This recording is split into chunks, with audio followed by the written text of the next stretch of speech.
Oh, hands are so cold. Cold out there? Yeah, it's freezing, but absolutely pumping when the right one comes in. It's flawless with the offshore wind, or offshore snow, I should say. Some of these places I go, they feel like a photographic purgatory. It just feels foreign. It's like, you know, walking on the moon or something like that. You know, when people think of surfing, the last thing people consider is, you know, surfing in the Arctic.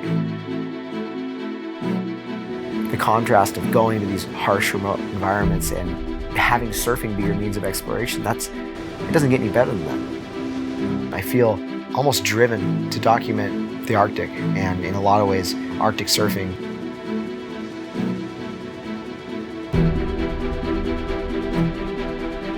Photography for me was a release. I wanted to immerse myself in the beauty of what I was seeing with my own eyes. And I felt like it became this kind of symbiotic relationship that really was the perfect medium of expression for me. As soon as I got a camera, I realized that this could be my vehicle to go experience the world. I love to travel. You know, like, I'm a cold water fanatic. That's why I go to these cold, harsh environments. The clouds, the moodiness, the northern lights, it truly is beautiful and epic, and the surreal landscapes that come out of this North Atlantic Sea has really drawn me in.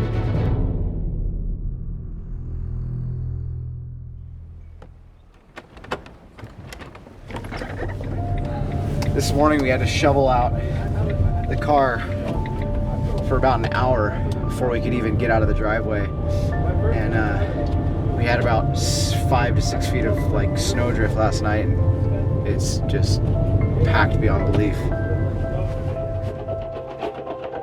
Being from Southern California, it's the complete opposite from what I'm used to. It's just a different kind of beauty. It's real raw, and just getting to see this side of God's creation is super rad. It truly is beautiful and epic and mystical, all while being some of the most harsh conditions I've ever seen. I have such a respect for the guys that get out there in the water. They really have the tough end of the deal. I kind of feel like I'm going to war or something. Like, I got my combat suit on. You know, you're putting on 5 to 7 millimeters of rubber, and then you're hopping in water that's, you know, 35 to 45, 46 degrees. It doesn't really get much better for traveling to cold destinations. Surfing between these giant cliffs and good waves, it's the raddest thing ever.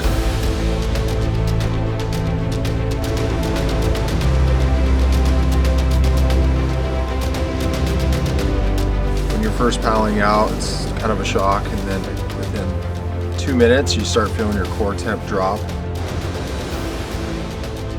And you make one little turn the wrong way and your wetsuit gets flooded, and it feels like electrifying.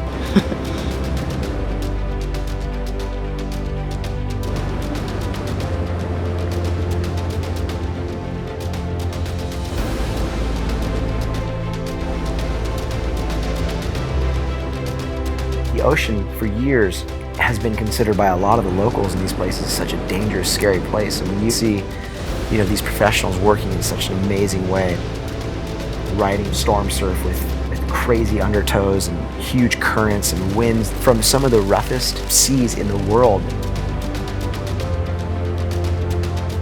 But it all kind of comes together in this beautiful way when those storms do subside, and there's these glimpses in between, these harsh moments where you get perfection. It humbles you and makes you realize how at the mercy of the ocean and the elements we are. I know that the surfers are out in the water suffering just as much as I am, if not way more. So I feel like you have this extremely heavy task on your shoulders of making sure that you document what's going on accurately and appropriately and doing them justice, because you're only going to get so many moments. Today's looking like a perfect day to get in the water, so I'm gonna jump in and see what I get. It's just a matter of trying to get everything warm before you go in. You know, when you want to get these images, when you want to get these moments, you have to be out in the elements, really experiencing it. And for me, you know, like, I love to suffer. The idea of having cold fingers brittle skin and chapped lips and, really putting yourself out there in the elements. I guess that's when you feel like you're really paying the price, but the greatest rewards come.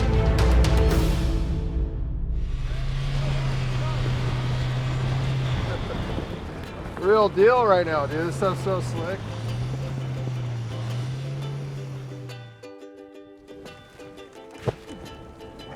I can't see.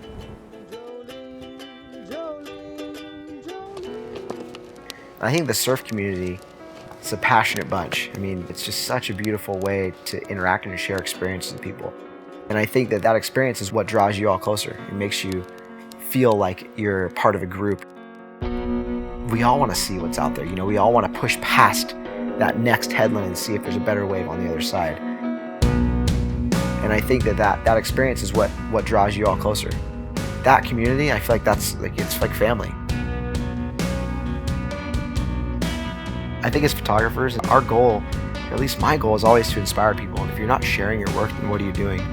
I just want to stoke people's passions for adventure and getting out there. And I want people to drift away when they look at my images. I want them to feel like it's taking them so far from where they are at that moment that they're immersed in the feeling.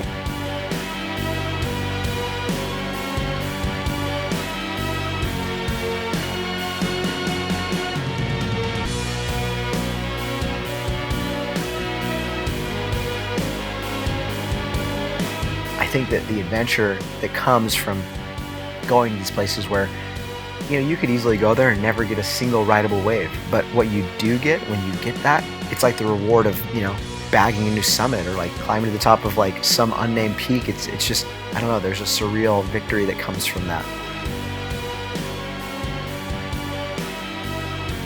And I feel like those are the ones that mean the most to me. Maybe not even the most beautiful images, but the ones where you come back and you're like, wow, I really gave something of myself to get that shot.